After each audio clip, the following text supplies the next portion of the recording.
All right. Good day, everyone. It's me again, your host. It's 12 p.m.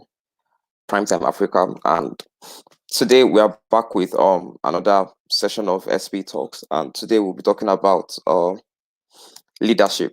And leadership is it's a role I think every one of us must have played, one way or another. And I think a lot of us have a lot of things to say about leadership. We criticize leaders, we see things to say about leaders in action, past leaders that have served us, and we have, you know, things to say, ways we think they might have served us better. And I think today we should discuss new things about leadership and see how we can, I don't know, I guess we'll find out. Welcoming to join us today would be Oyewole Ayobami, and I would allow him to introduce himself. Good day, Mr. Ayobami. Kindly please introduce yourself to our viewers who would like to get to know All you. right, good day, Ifeoluwa. My name is Oyewole Ayobami, a 500 level student of Computer Science and Engineering Department of Obafemi Awolowo University.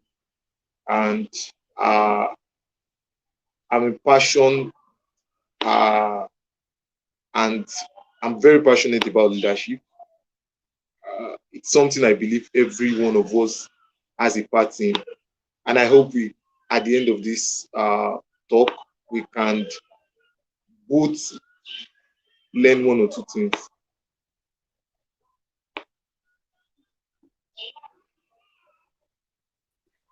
All right, thank you very much.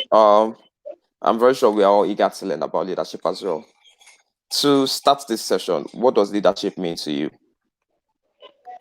Okay. So leadership to me, I the standard definition of leadership means leading people, guiding others, influencing others. But my own definition of leadership is a call to service. It means you've been called to serve and you become servants to so many potential leaders. So once, and you get to also influence their actions, you get to champion a cause. That is what being a leader is. A leader is, I want to recap that very fast. A leader is you being a servant to so many potential leaders, you championing a cause, and you influencing others. So I think those three things sums up what leadership means.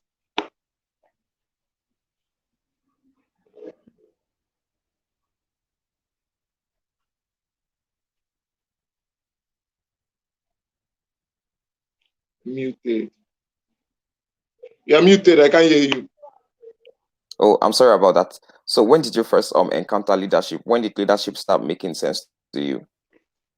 Uh, I would say leadership started making sense to me when I was in SS1.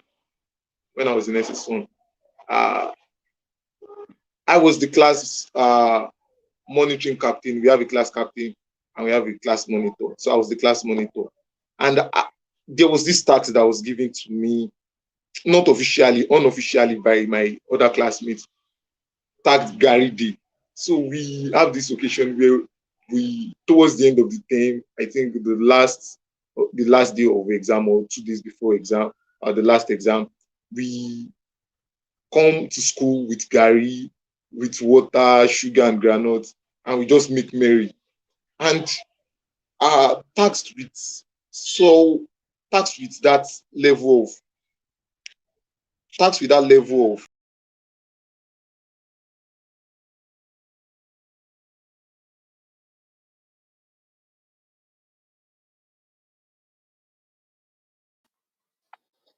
Oh, I'm sorry. I think we lost him for, well, he'll be back. We are in Nigeria. We understand how bad our network here is. So let's wait for him and he'll join us very soon.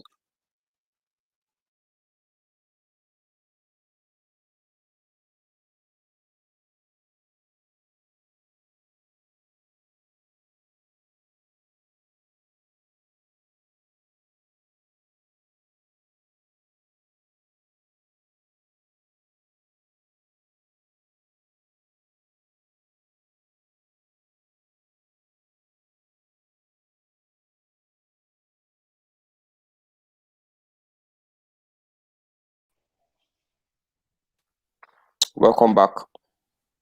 Sorry for that interruption.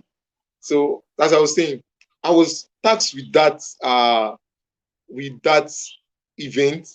I started realizing people were looking up to me to uh, champion a cause, because that Gary Day in itself give a lot of us are facing so many things, so many challenges. So you don't know what those students are facing at home. But that's one day where they could make merry with their fellow students in school. It was huge. It was something they all look forward to. And I was tasked with not messing it up. And I was talking about championing something for 100 to 20 students.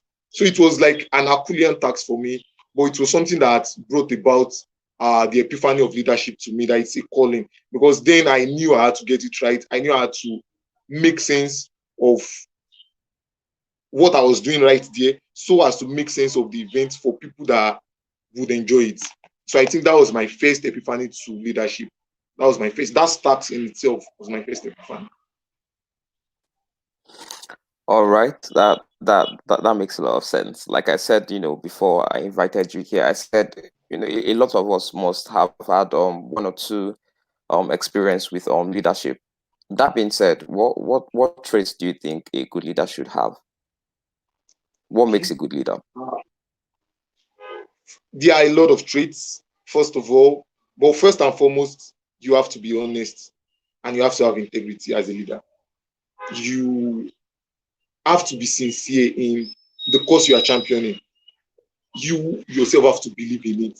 You have to be honest in articulating that cause to others. There are a lot of, let me just list a lot of qualities. Confidence, you have to be confident in yourself, in your team members, in the cause you are championing. You have to have a quality work ethics. You must be hardworking. As a leader, you must be hardworking, because you are setting an example for those people that are following you. Uh, you must be able to work well with the team. You can't be Mr. Do It All. You must be able to communicate well. You must be a good communicator. You must have vision and focus. But I think the summary of everything is that you must have good management ethics as a leader. So it means you must be able to manage yourself, you must be able to manage others, and you must be able to manage resources. So that, I think that sums it up. For you to be a good leader, you have to have a good management ethics. Okay, I think that leaves a very nice way for you to answer my question. My next question would be, what do you think would make a bad leader? I guess a giveaway answer to that would be bad management I, skills. exactly. That was what I was saying. That it's the answer is already there. It's glaring mismanagement. Once you can't manage very well, if you can't manage yourself, then you can't manage the vision, your vision for leadership. You can't manage it. Uh, Once you can't manage yourself, you can't create a strategic plan.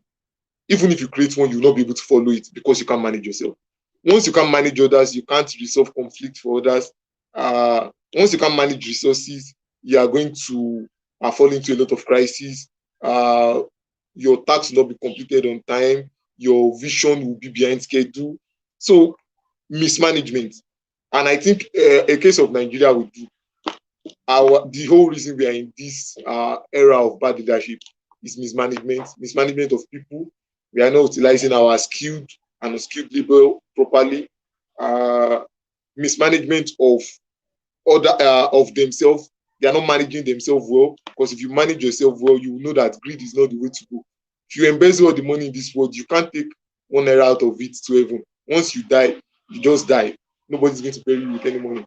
And lastly, if you can't manage resources, we are so blessed as a nation that we should not be struggling. But due to mismanagement, you can see where we are in terms of leadership. Actually, yes. You have cited examples that we can all relate to, which I think we all understand that.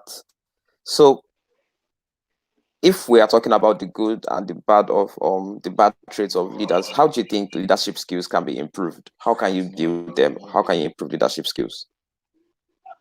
Now, To improve your leadership skills, first you have to be accountable. That's the first thing, accountability. And the first person you have to be accountable to is yourself.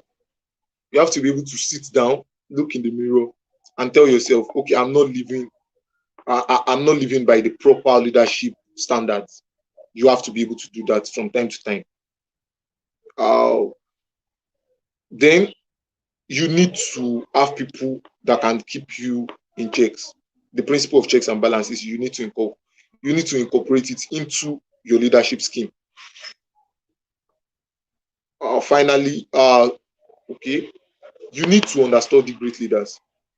People that have come before us, there have been different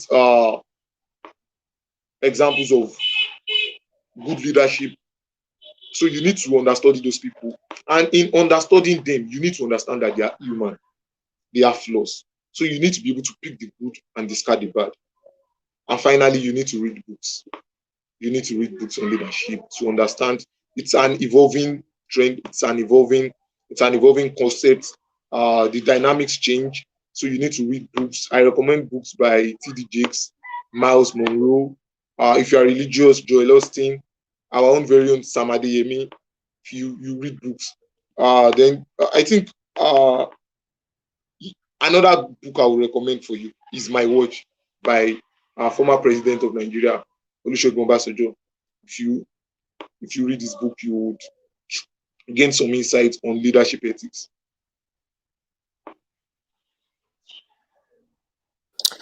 All right, thank you very much. Thank you. I was about to ask you to name books for our viewers to, to get, but you have mentioned a lot of them.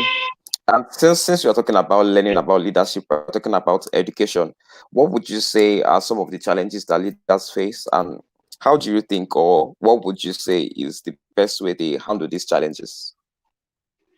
Uh, the biggest challenge for any leader is pressure. Pressure. Now, let's come back. We are all, majority of us being these are students.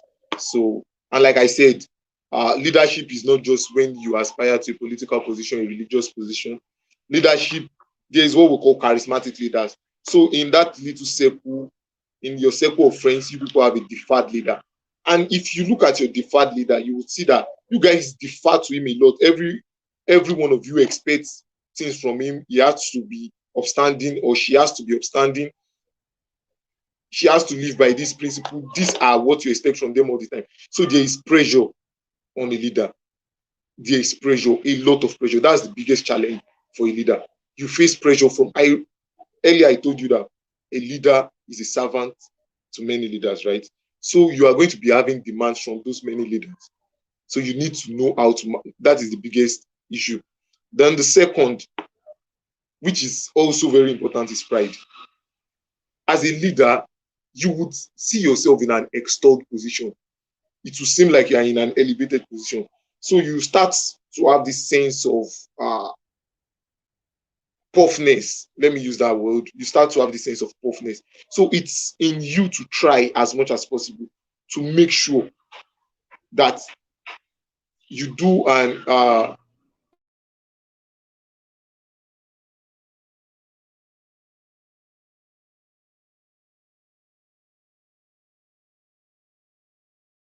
you are one and the same with the people.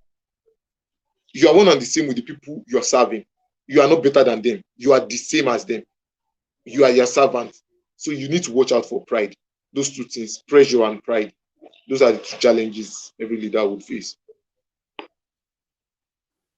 All right.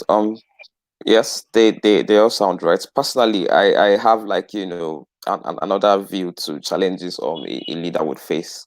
I think most leaders, yes, people refer to a kind of person they see possesses a common goal with them to lead them. I think a leader can also be defined as a person who serves and who leads a group of people to a common goal. So what happens when the goal of the leader is no longer the same with the goal of the people he's leading, or his followers, or his team members? How do you get your team members to stay on track?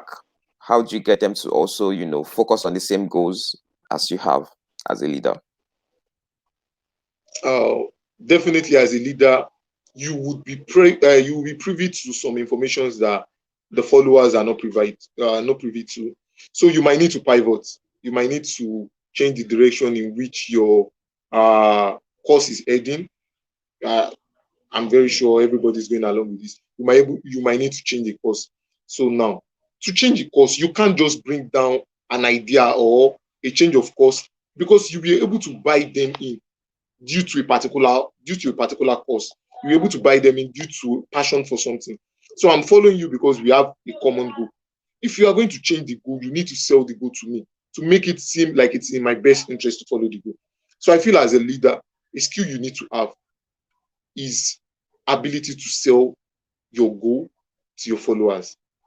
You snowball it to them. You don't just hammer it on them. You see, everybody wants to be part of something. So you need to make them feel like they are part of the pivot. They are part of the reason for the change. They need to feel like they are steering the ship, not you alone. They need to feel like a contributor in this relationship. It's supposed to be a symbiotic relationship. So they need to feel like a contributor. So I think the way you can do that is by creating a problem decomposition exercise and a problem analysis exercise where you tell them that, oh, these are the problem this with this current goal that we are embarking on, what we are hoping to achieve. But in light of this new information, I think we should improve on this. You understand? So let them, you have a base idea, you have where you want to pivot to. So let everybody chip in their own. At the end of the day, you snowball that idea to them. I don't want you to hammer it onto them. When you snowball that idea onto them, be ready to refine. As a leader, you can't be rigid. You have to be flexible. So your idea that you are bringing, you've thought about it from your own perspective. You've not thought about it from their own perspective, how it's going to affect them. So once you are changing their own goal, make sure that they can get behind that goal. The people that can't get behind it, I'm sure they are going to leave. They are going to leave because that is not the common denominator between you guys in the first place. But the people that can buy into it will stay, and you will still have ready and passionate followers that is still following your course. Wow. I'm actually happy. I'm speaking with such a brilliant speaker. Whenever you speak and I have questions in my head, you just go ahead to answer those questions. I was about to ask you, if you've say after doing your people management skills, your program analysis, your problem decomposition exercise, and you still have people that don't really follow the idea. I wanted to know what sort of diplomatic I don't know process, diplomatic skill, diplomatic way would you handle people who really do not buy into your idea? Would they have to leave every time? How would you manage people with opposing ideas on your team? Uh, Thank you for that question. I think this is where the bulk of the work of leadership is. It's called the power of leverage. You as a leader would have to oftentimes get people to do what they don't want to do in the first place. So you have to be able to see that what you want them to do is in their best interest, even if they've not seen it yet.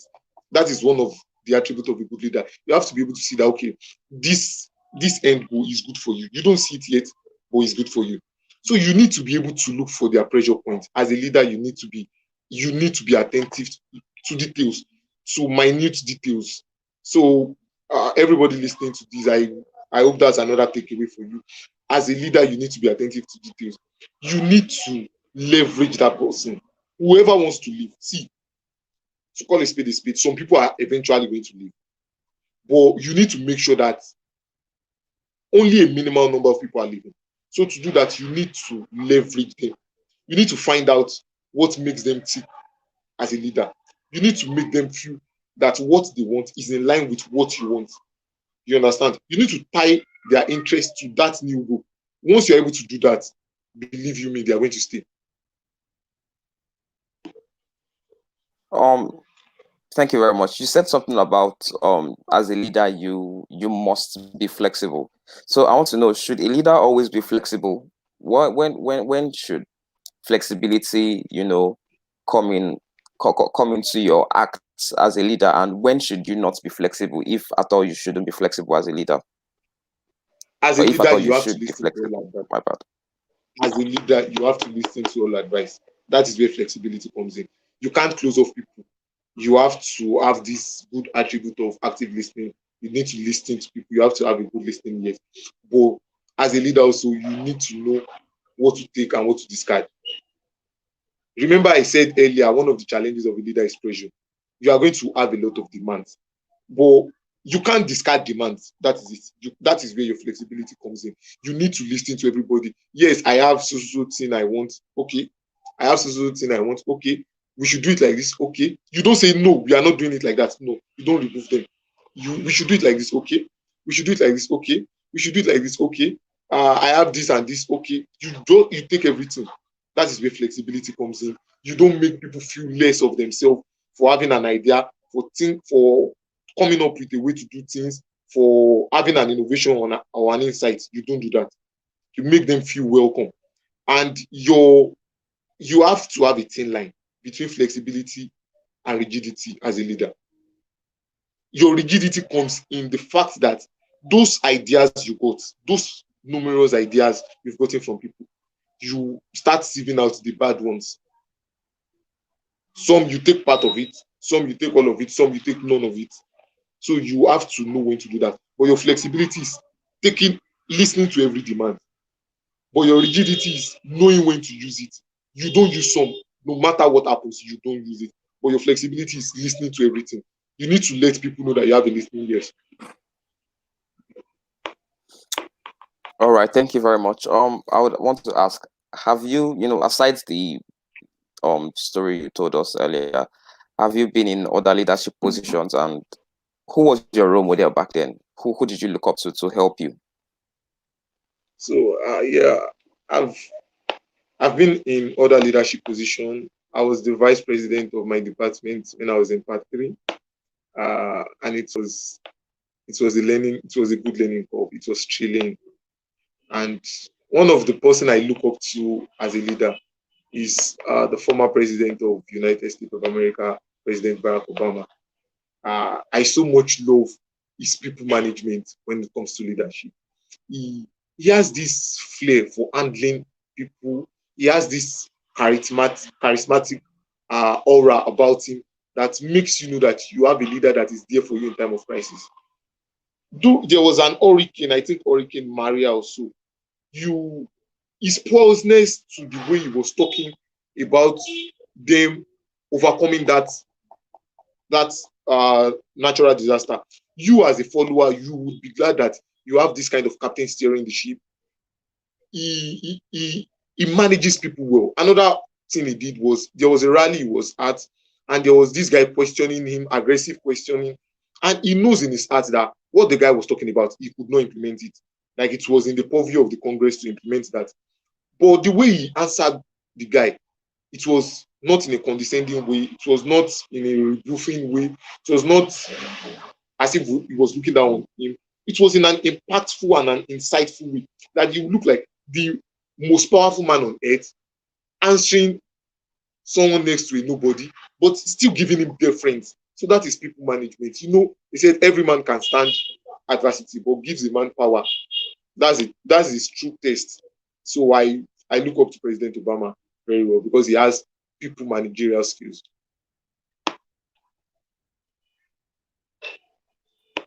All right, thank you very much. I would definitely like to know your experience, coupled with this role model you just mentioned. Then how did that affect your experience, or what was the experience of leadership to you personally when you served? When I served, when I served, the first thing I realized is your plans, all of your plans is as best as the day of its implementation. Every of your plans. So before I got into office, I had a manifesto. There was a lot of promises flying around. As students, I will do this, I will do this, I will give you this. If you vote for me, I will do this, I will do that. But when you get into office, you understand. Then you start understanding the real sense. Like I said, resource management. You realize the resource on ground is not enough to cater for 2/10 of everything you've promised people. So it boils down to, are you going to be the kind of leader that breaks his word, or are you going to be a leader with integrity? Would you rise against all odds to make sure that everything you promise, you would bring it into fulfillment? So that I learned how to do that the hard way, how to try as much as possible to make sure that I kept to my word. I learned uh, about people relationship. It is very important. It is very, very important. You need people. As a student leader, then we needed alumni to help us. We needed lecturers. We needed students. For example, I needed students for tutorials. I was organizing tutorials for part one and part two students, and I was not paying the tutors. So I needed to appeal to people's better side. So I had to work on my people relation and leveraging power.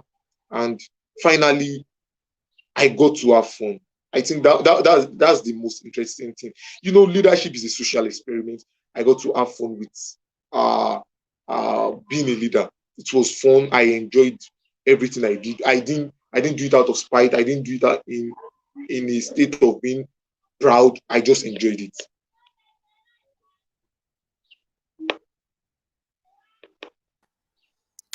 That is interesting. That is very interesting. So well, since you said you enjoyed it, I would want to know, were there no, and you did not have any downsides to it? You didn't have oppositions. How do you undo, the downsides, oppositions during your time of serving? Definitely, there are downsides. There are downsides.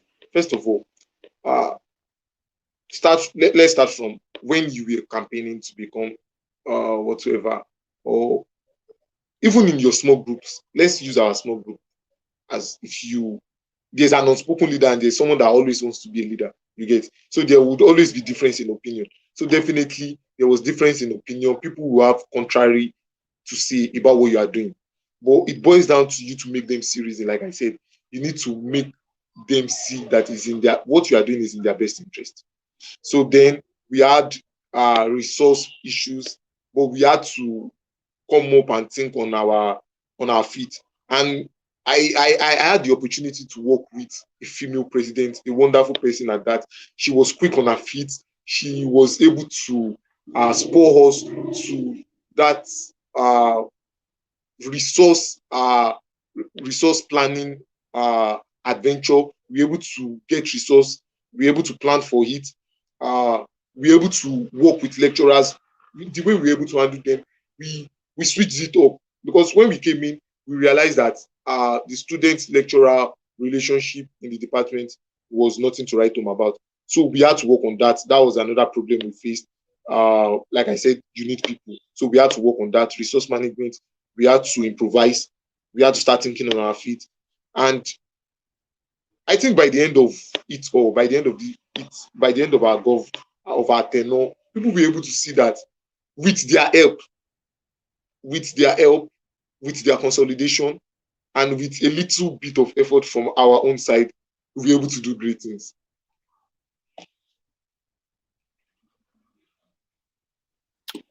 Wow, thank you very much. So what would you say were some of your strengths back then as a leader? Okay. First of my strength as a leader, I think I don't want to toot my own on, but I understand the power of leverage. I understand the power of leverage very well, and I use it a lot, and it helped me a lot. Like I said, I needed some things that were kind of hard to get, so I needed to make improvisation. I needed to make people see that, okay, if you do this for me, you get this. Might not be in monetary value, it might be intangible benefits.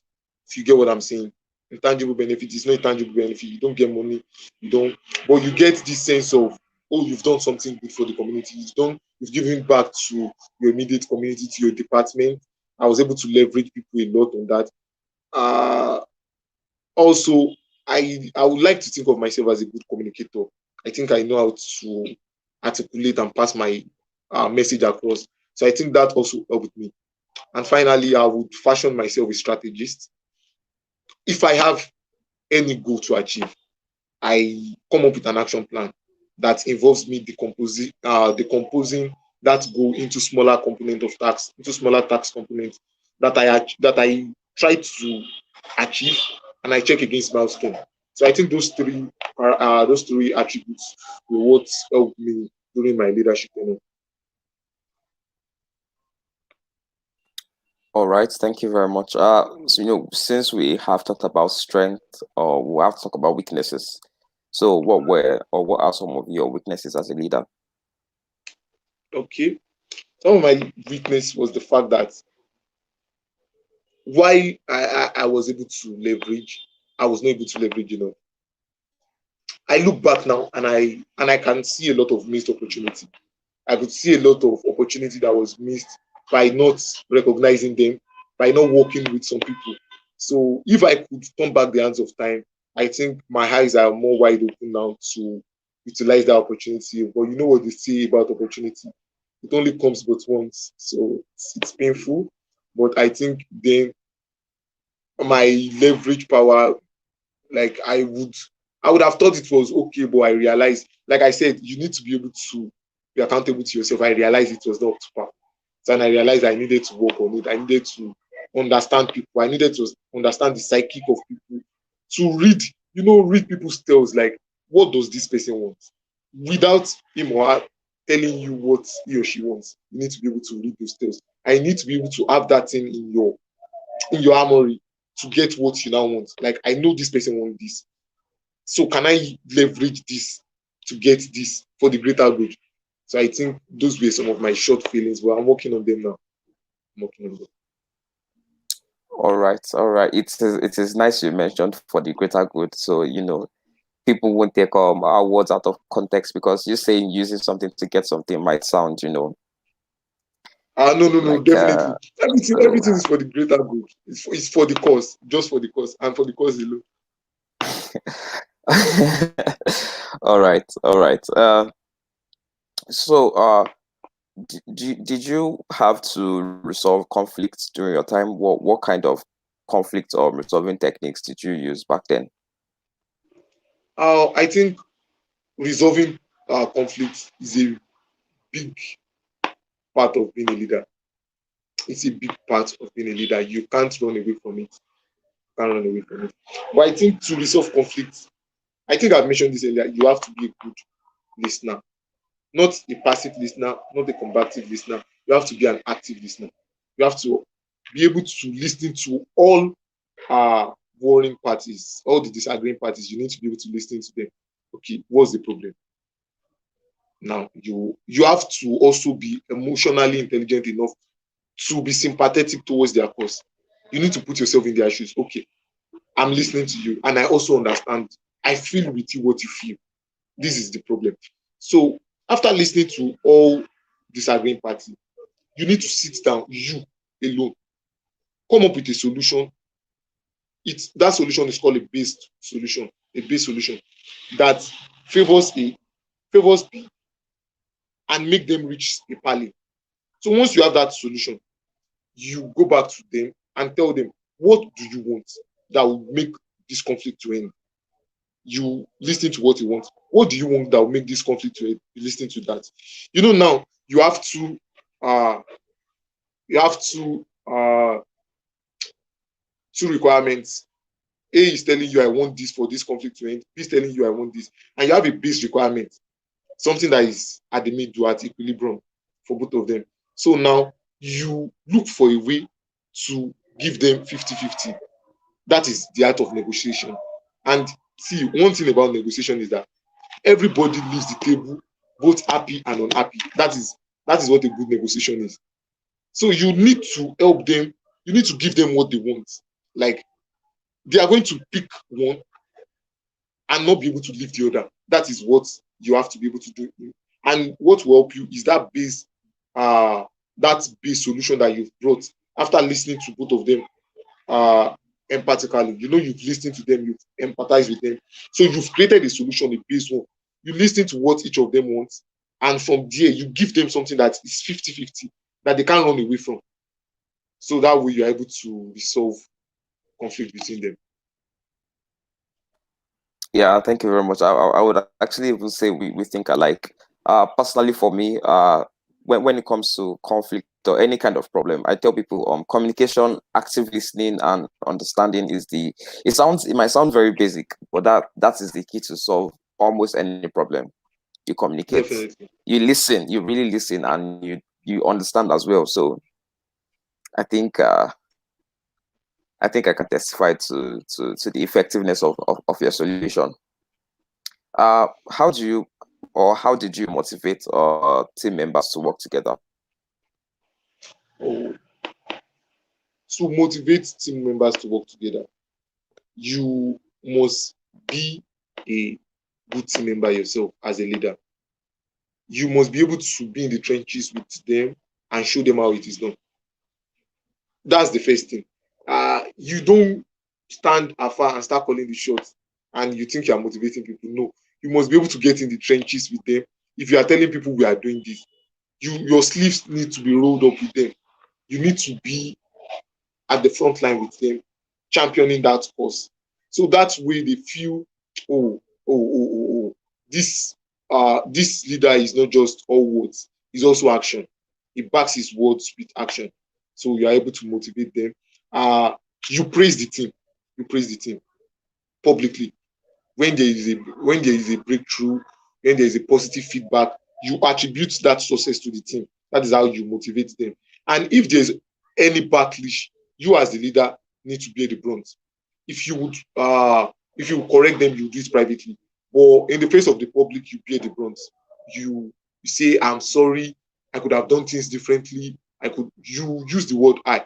But in giving praise, you use the word we. You use that team, you carry everybody along, you give them that, you make them feel that inclusiveness. Like, yes, this is a team.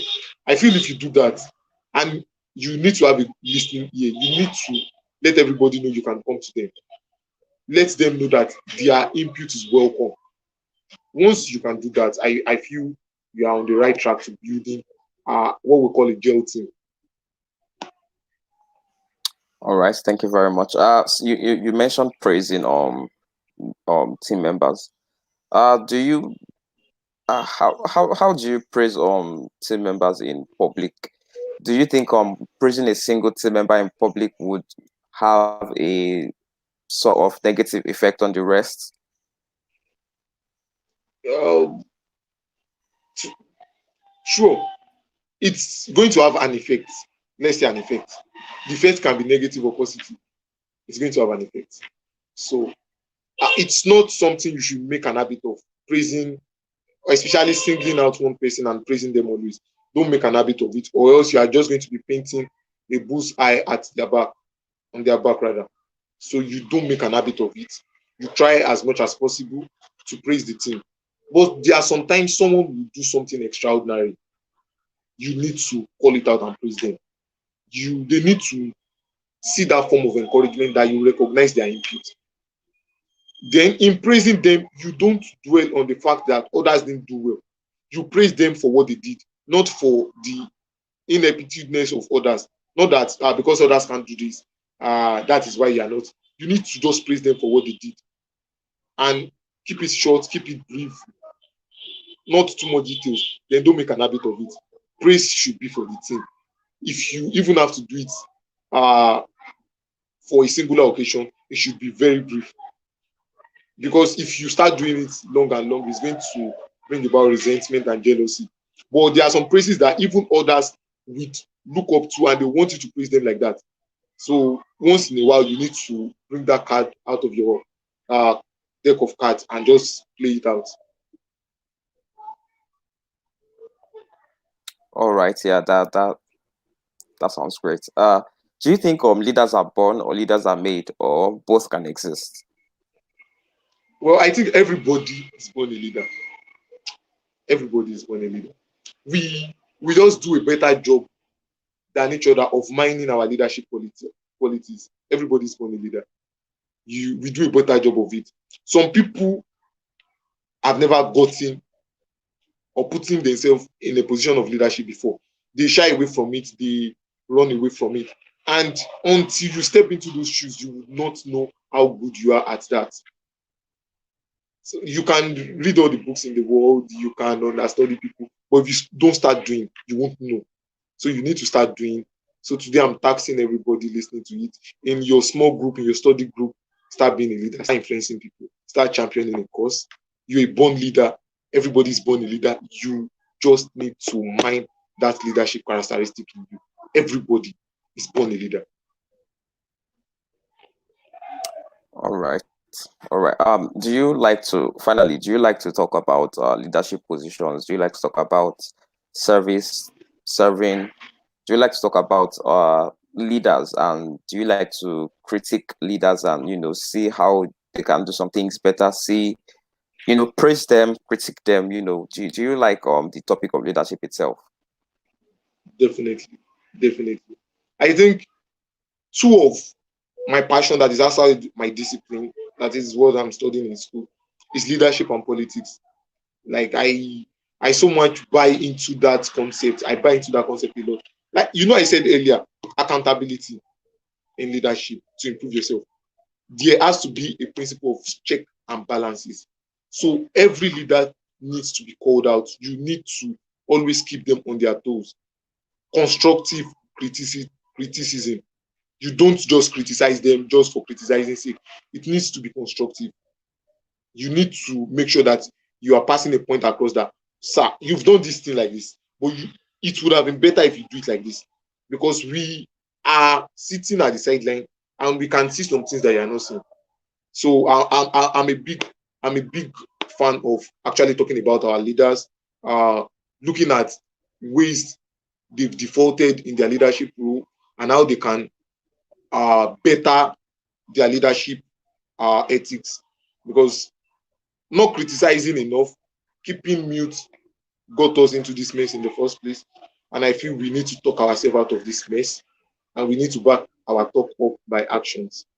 But the first thing is we need to talk about it. We need to talk about leadership. We need to criticize where we see people are exhibiting traits of bad leadership. Uh, we need to continually announce what good leadership looks like, both with our words and with our own action. I feel that's the purpose of this. We need to exemplify good leadership. We need to recognize what it is, and we need to showcase it at every given opportunity. All right, thank you very much. I think now we should be taking questions from people watching us. So if you are watching and you have questions, please drop your questions in the comment section and we would definitely attend to your questions. While we were talking, someone dropped a question and the person asked, Oyindamola asked, she said, what do you do in the, when you have constant unnecessary demands as a leader? How do you handle that without pissing off your followers or team members? Uh, as a leader, the truth of the matter is, as a leader, there is going to be some degree of respect that comes with the fact that people love you and they also fear you. As a leader, that's just the truth. It's the truth. People love you and they also fear you.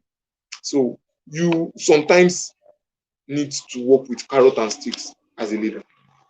And the sticks in this sense should not be the extreme stick. You have to know when to be able to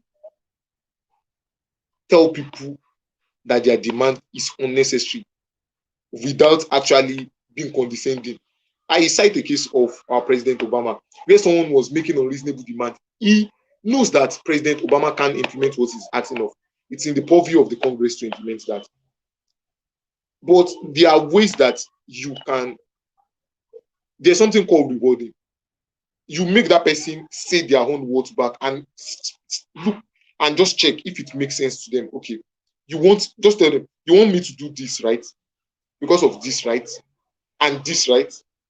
But you realize that what you are asking of cannot be done because of this and this. Now, if sometimes things make sense in their head, but when you say it out, don't be condescending. Just start saying it back to them. It's called rewarding. Just start saying it back to them. You want me to do this? You want us to do this? How? And if we do this, have you thought about this that will result from doing this? Sometimes you need to take that pain to clear them. Because if you don't do that, they will still keep coming back with that recurring unnecessary demand. So sometimes when the demand is becoming too irritant, you need to sit them down and make sure they see reason why that demand cannot be acceptable.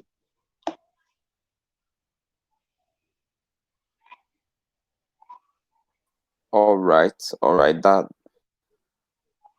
I think that that is a good way to actually get it done, because I think the issue with leaders and demands is that when you do not meet the demands of people, it creates friction between the people you are serving and you and the people you are serving as well. So I think that is a good way to handle the problem. I think we should wait for about 2 minutes to see if we have questions coming in. And if we don't, I think we would have to bring this session to an end. I definitely had a good time talking about leadership with you, and I have learned a lot, as a person who I has been. I also had a good time. I have also learned a lot. Like I said, leadership is about accountability. So living here today, I need to go back home, sit down in front of my mirror, and ask myself, everything I just told people, am I also still abiding by them? If not, how can I make sure I start abiding by them? So I've learned a lot, and it was nice being here.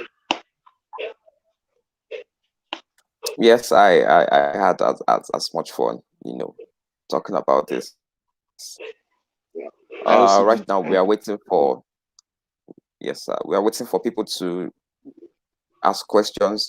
People have been saying things too. Yes, as engineers, Society of Petroleum Engineers, we are concerned about safety, and we have to be safe during this pandemic. We know the virus is out there. We know the virus is active. We also know people are getting infected, and the best engineering control, for people who understand HSC, the best engineering control to combat this virus is to stay safe and not be in contact with this virus. So I can see some student engineers and some student members saying we should wash our hands, and I think we should remind people watching this program that yes, constantly wash your hands, use your face mask, and try as much as possible not to put yourself at risk to the virus.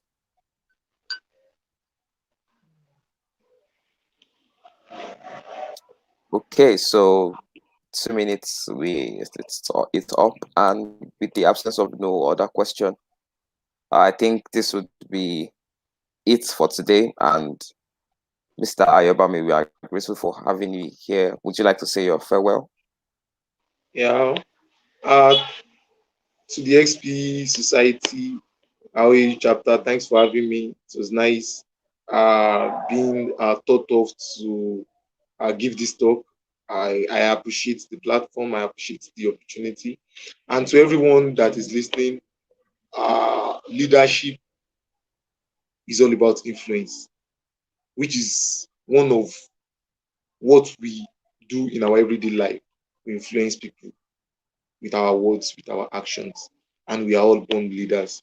So start being a leader, start leading, and I hope this will be the base of good leadership principle in Nigeria so that we can dig ourselves out of this hole that we are in and craft out a better country that we can be proud to once again see arise, Oko, patriots. Thank you very much. My name is Oyewole Ayobami, and it was nice to be here. All right, thank you so much, Ayobami. That will be goodbye. Bye. All right, so this is the end of the road for today's show. Remember to join us every Saturday by 12 p.m., where we'll be discussing a lot of trivial things with our guests. You can also contact us at SPOAU to join us for these programs if you would want to be a guest on one of our shows. Catch you guys in the next one. That will be goodbye from my end. Enjoy this weekend, and happy Easter to everyone. Goodbye.